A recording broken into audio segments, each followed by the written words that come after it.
Ladies and gentlemen, this is an UNLimted Sports production by the University of Nebraska-Lincoln. What's up, guys? I am with Houston, the assassin, Alexander. My name is Jayden Brown, and we are going to get to know him a little bit more. How you doing today, Houston? What's up, Jayden? How you doing? I'm doing swell, pretty swell. Well, see, people can't see you because you're behind the camera, but I see you. Ladies and gentlemen, he's not a bad-looking guy. Okay, he all right looking.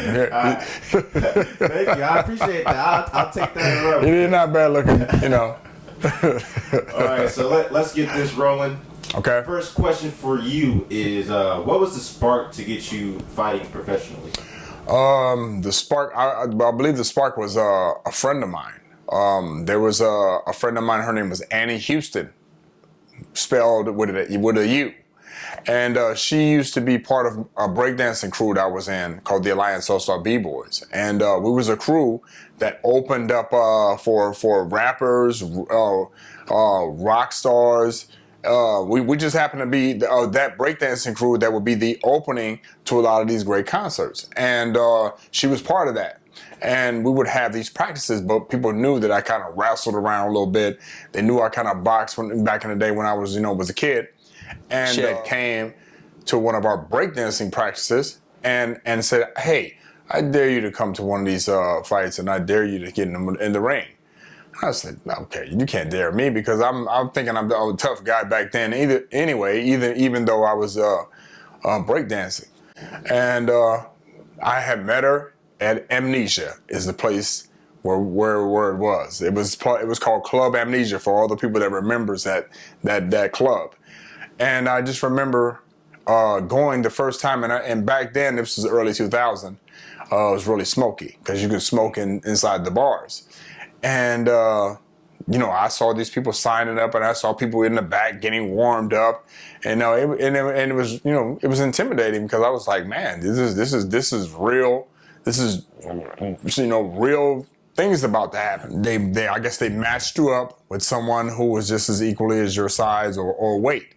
And so what I found out is that my first fight was going to be with the guy who's been winning for like the past 3 weeks. And he was this huge guy at 6'3", damn near 240 pounds. And I was like, okay, I got to fight that guy. And with my mentality at the time, I was like, okay, whatever. So I just remember getting in the ring with this guy with these flimsy ass gloves. And this guy came after me. The first thing I do when this guy comes across the ring, I crack him with a right to his nose. It was a jab cross right to his nose, and he started bleeding profusely from his nose. And I've never in my life saw so much blood come out of someone's nose, because I hit him that hard to where there was blood all over him, and there was eventually blood all over me. So we're rolling and tussling, and we were hitting each other, and in between rounds, we're dying for air because there's smoke in this smoky ass bar while me and this guy was fighting. And so eventually nobody ended up winning because it was so smoky we had to stop, because it was the first time I ever was involved when something like that, so like some barroom brawl type deal, but it was in the ring. And ever since then, people, the promoters of the show, who was Chad Mason, who had did these show called Chad Mason Presents, if I'm not mistaken, saw me and was like, okay, we need you to come back here next week. And with that, the guy did this. Boom. We'll see you next week. I was like, okay, did this guy just give me $300? I was like, okay, that was the fastest $300 I made, and guess what? I paid rent with that $300. I paid rent with that $300, so it was right on time. So guess who was back the next week? I came back the next week, signed up, and there was another guy that they signed up, and he won 6'3", because the guy that I fought previously never showed up. he never came back. So I guess after getting your nose broken, first 2 seconds of the fight, he just never came back after that. So they had me match up with other guy who was equally my size, and needless to say, he got pounded because I had hands. I started off with hands. So every week I came back, I started getting more involved in this situation, and eventually the promoters started training me, and I started going to all these different places in Omaha where they were actually doing kickboxing or boxing. Because, I was already kind of boxing back when I was a kid with CW Boxing Club, which was already established here. And I did some wrestling with Joe Edmondson Youth Center. So, I was already kind of doing that already. But for me as a grown adult in my 20s, and I was always already kind of playing around with it anyway, for me to be involved with something like that and to actually make money doing something and get, and obviously take out frustrations, please, I was there. Money, frustrations, I was there, and I was good at it. So, and I just remember the rules of MMA when it first started. Everything was kind of raw, and I believe UFC was first starting in the 90s as well, right before we started doing it in the 2000s. But it was still kind of raw, and I just remember the promoters taking interest. I remember the promoters helping me develop as a fighter. And I just remember coming back, every week to fight. So that started me doing MMA, and I'm just glad I found it. Follow up: would you say your elusiveness with your dance moves and just dancing in general helped you in the ring? You know what? I would say that. If you notice, a lot of guys who even today you see on TV, there's a guy, the style bender.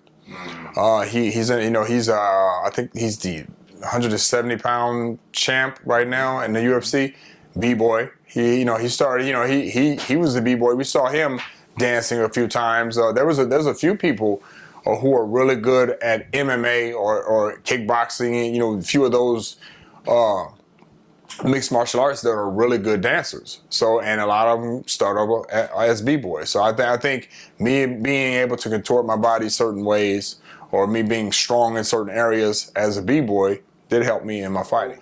And for those who don't know, popping and locking, all the stuff you see, that started actually on the West Coast.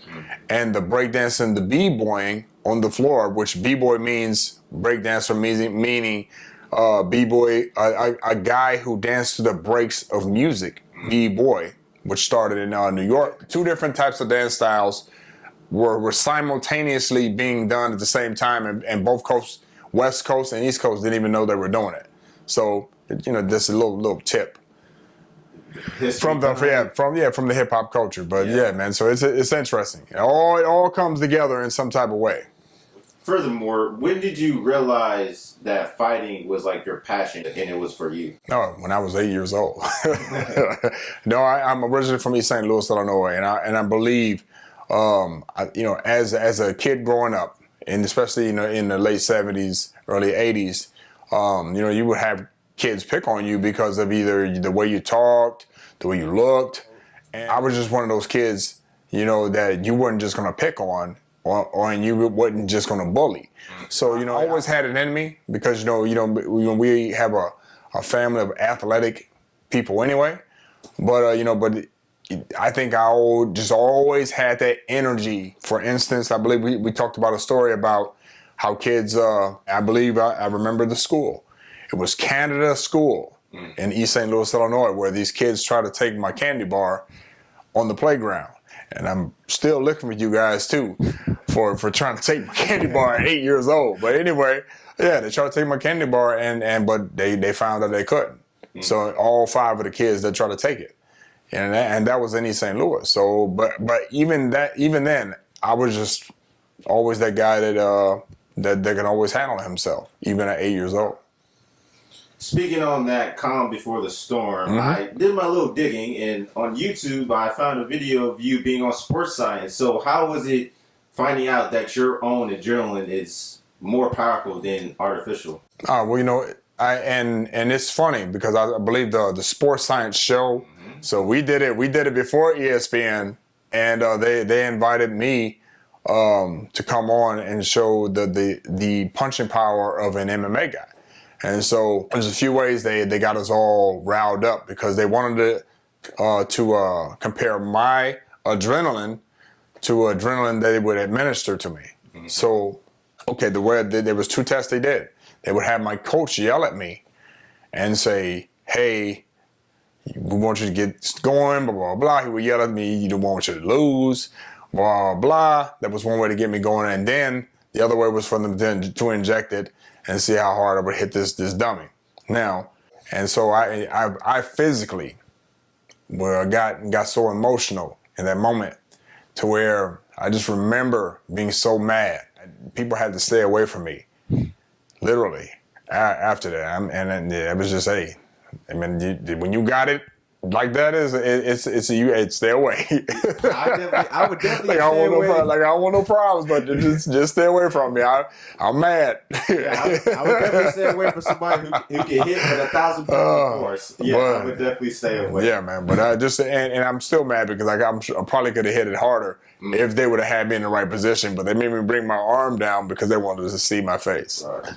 So that's the only regret I had. It was actually a pretty cool experience to be on some of the first shows with Sports Science, and they end up being on ESPN. So shouts out to Sports Science. When did you realize in your career that being a role model was not only important to you, but important to others? I think even before MMA, I think growing up, looking at heroes in all the communities. When you got heroes like Martin Luther King or Malcolm X, who is originally from Omaha, you got a lot of these different people coming up who are leaders in our community, and then end up being leaders in the world. Like Muhammad Ali taking stands. And you just we coming up, we gravitated towards a lot of heroes. They were influencing us in a lot of ways, especially being kids or any kids. And I just wanted to be one of those people, if ever I'm in that position, to make sure that I try to do the right thing all the time. And of course we're not all perfect, but we know the difference between right and wrong. After a certain age, you know the difference between right and wrong. And so I think I wanted to be that guy to know the difference between right and wrong. And when I'm dealing with people, either you're a good person or a bad person, and then, I'm sure there's a few things in between, but we all know the difference between right and wrong. When someone's being done wrong, we know the difference. When someone's being unfair, we know the difference. So I've always tried to live my life, knowing the difference between right and wrong. And I'm sure my grandmother, if she was here, would tell me there's a difference between right and wrong. You want to make sure you take the right road, as she would say. But yeah, man, I always just at that, watching other sports athletes growing up, I decided I wanted to make sure I did always try to do the right thing for the kids. Because whether we like it or not, they're watching us. Speaking of kids looking and watching, his daughter, Elan Alexander, had a lot to say about her father when he started fighting professionally. She says that the UFC intensity raised when Houston joined the UFC. Also, he was naturally fit, and it was a given talent that's been passed down throughout the family. His fighter mentality was to keep it going and to go hard in everything that he did. She also notes that hearing his nickname, the Assassin, brought excitement, pumped them up like they were in the fight, and brought a lot of proudness and smile faces throughout the family. She also notes, and I quote, "He's not just a fighter. He's a people person. He's very passionate and he loves what he does, and it fits his profile." Coming up next, I got the chance to talk with a young upcoming MMA fighter by the name of Maya, but he goes by Maya for short, and he's going to tell me his insights and experiences with Houston, the Assassin Alexander, and what type of person he is to him. How familiar are you with Houston, the Assassin Alexander? I'm familiar with him. Trained with him a couple months ago. It's been a while since I trained with him. But he's a good guy. He's a good training partner. My follow-up on that is, how would you describe him as a fighter, and how would you describe him as a person? He's an OG in the game. He's fought in the UFC, fought Kimbo Slice. He got some knockouts in some big organizations. He just got a knockout earlier this month, I think, in bare knuckle boxing. He's been a family friend for a while now. I've met him when I was younger, maybe like almost 10 years ago, probably. He's a good guy. First off, let me start this last segment of this interview by saying that your mustache and your beard don't connect. Why is that? I honestly don't know. I constantly cut it and it regrows. It's not connected yet. It's not there. Maybe I just need to get a little older. What is some advice that you can give to young athletes right now trying to pursue a professional career and youngins like me who are trying to pursue a career in the sports media business? Okay, well, you know what? Consistency. And I'm not going to give everybody a speech about getting up, working hard, blah, blah, blah. If you're consistent, and no matter what you do, whether it be sports, broadcasting, any type of sports, any type of career opportunity, you have to make sure you're consistent. If you're not consistently in someone's face, if you're not consistently there at practice, if you're not consistently there writing the paper, if you're not consistently doing podcasting, if you're not consistently on social media doing what you do best, you're not doing your job. Just that simple. Be consistent. You don't have to be the best at it, but if you're consistent at it, guess what? You and Mr. Athlete over there who is the prima donna, he or she is the prima donna and they'll show up when they want to. It's gonna be the consistent guy that get the job. You know why? Because they can count on that. They can count on he or she to do their job. And just remember, it's chess, not checkers. Denzel Washington. When you've done things that people can acknowledge that actually changed a situation or changed people's emotions or changed the way people look at either a sport or whatever it is, when you've done something at that magnitude, man, I just feel lucky that you want to sit down with me, even through the generation gap that we have. What we have in common is the fact that we're good at what we do and we're consistent. You know what? Go check me out. If you want to follow me on social media, you can anything that has Houston Assassin, or even going to the foundation page, HoustonAlexander.org.